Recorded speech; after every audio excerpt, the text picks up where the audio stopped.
warahmatullahi wabarakatuh. Perkenalkan, nama saya Rizky Janua dari SD 24F. Di sini saya akan menjelaskan terkait modifikasi evaluasi pembelajaran. Nah, yang pertama, konsep dasar dan filosofi. Nah, di sini mengapa sih perlu dimodifikasi? Yang pertama, itu kalau misalnya menurut prinsip keadilan, memberikan akomodasi spesifik agar setiap siswa mendapatkan kesempatan setara untuk menunjukkan pencapaian mereka. Lalu menilai kompetensi sejati, bukan menguji keterbatasan fisik atau kognitifnya. Nah, kalau misalkan secara hambatan bukan kapasitas, jadi asesmen kaku tanpa penyesuaian cenderung mengukur hambatan yang dialami anak. Bukan potensi kognitif bukan potensi kognitif aslinya. Modifikasi memecahkan penghalang visual, motorik, pendengar, dan kognitif. Nah, selanjutnya itu ada 4 pilar utama modifikasi. Nah, di sini klasifikasi taktis penyesuaian, evaluasi berdasarkan waktu, media, cara merespon, dan lingkungan belajar. Nah, pilar pertama itu media dan bentuk. Di sini penyajian soal aksesibel. Ini tuh mengubah cara penyampaian instrumen ujian agar dapat diserupai optimal oleh indera siswa. Akomodasi tunanetra, contohnya misalkan menggunakan huruf braille, dokumen cetak huruf besar atau large print, atau perangkat pembaca layar elektronik. Nah, terus juga ada akomodasi tunarunggu. Ini instruksi tertulis yang ringkas, isyarat komunikatif, dan pengayaan visual terstruktur. Nah, di sini ada pilar 2 dan 3 itu waktu dan respon. Nah, kalau misalkan modifikasi waktu itu penambahan durasi pengerjaan tes secara profesional dan penyediaan istirahat berkala untuk mengatasi keterbatasan ketahanan fisik atau rentang konsentrasi. Kalau misalkan metode merespon itu memberi siswa kebebasan cara menjawab soal, bentuknya meliputi tes lisan, perekam audio, mengetik di komputer hingga unjuk karya praktis. Nah, selanjutnya pilar keempat itu penataan lingkungan.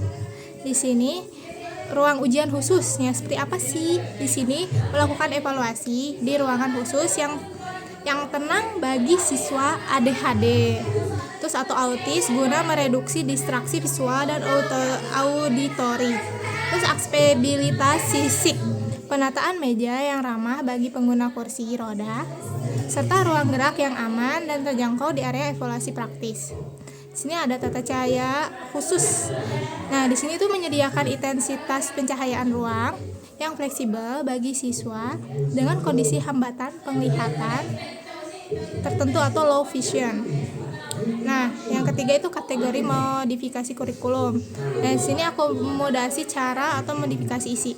Di sini kalau misalnya aspek pembanding standar kompetensi, akomodasi caranya itu seperti apa sih? Tetap sama dengan standar siswa reguler. Tapi modifikasi isi materi itu disederhanakan atau disesuaikan di bawah standar reguler. Terus bentuk soalnya, ujian identik diubah cara penyajian dan respon. Kalau modifikasi isi, itu jumlah soal dipotong, tingkat kesulitan diturunkan jadi C1 atau C2. Nah, sasaran PDBK siswa dengan hambatan sensorik atau motorik, indera. Terus kalau modifikasi isu, siswa dengan hambatan kognitif atau intelektual berat.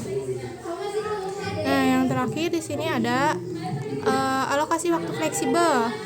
Nah, di sini akomodasi waktu PDBK. Siswa dengan hambatan pemrosesan informasi atau slow learner atau motorik halus rata-rata memerlukan perpanjang waktu antara 30% hingga 50%. Dari durasi ujian normal, hal ini bertujuan menyetarakan kesempatan bagi siswa berkebutuhan khusus. Nah, di sini agar hambatan fisik dan kecepatannya itu tidak mengganggu pengukuran murni pemahaman teoritis mereka.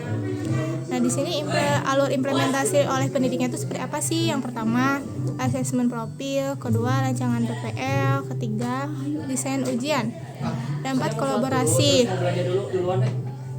Atuh ke di video. Baca lagi.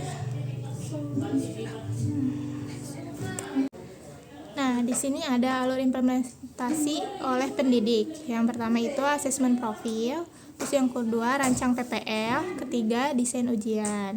Yang keempat itu kolaborasi. Nah, di sini refleksi filosofisnya itu kayak jika seorang anak tidak bisa belajar dengan cara kita mengajar, mungkin kita harus mengajar dengan cara mereka belajar. Seperti itu. Mungkin terima kasih. Assalamualaikum warahmatullahi wabarakatuh.